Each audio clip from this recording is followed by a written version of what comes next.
Modi. Be careful. See me, yeah. Techniques. Tanya, so it's use the canal. JJ, Skippy. Ukunzwa. Makungo zvakatya kafa mangani. Vedzungu vacho vari kumba vangani.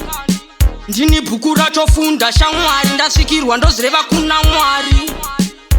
Tsotsi, it's been a long time coming. Rabagoti, it's been a long time spying.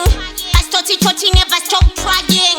If get to it, keep on grinding. Imbwa kutorovera payatyira matyira pazvekana chanakira kuunloka hombe mato sarafina Ndato kata Katarina kuunloka hombe imbwa kutorovera payatyira matyira pazvekana chanakira kuunloka hombe mato sarafina Ndato kata Katarina vaita mafanis avandanya Phabb vaishora comings avamava Phabb vainyomba chaliza vavapiwa zepi vaidana porisa vavaguta nhopi.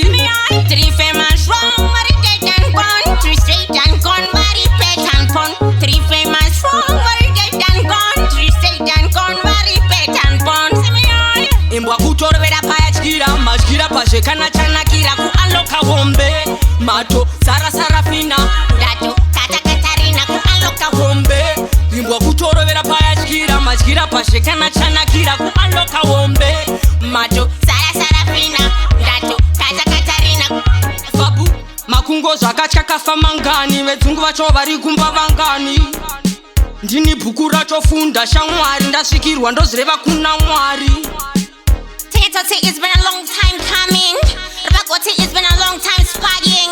As Tsotsi never stop trying. If get to it, keep on grinding.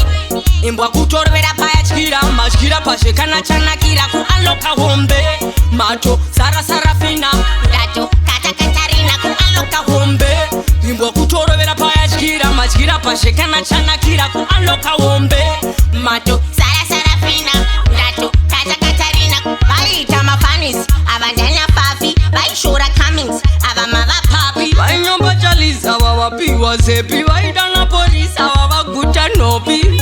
3 famous wrong, very dead and gone. 3 straight and gone, very pet and pun. 3 famous wrong, very dead and gone. 3 straight and gone, very pet and pun. Imbwa kutorovera payatyira matyira pazvekana chanakira kuunloka hombe mato sarafina Ndato kata Katarina kuunloka hombe imbwa kutorovera payatyira matyira pazvekana chanakira kuunloka hombe mato sarafina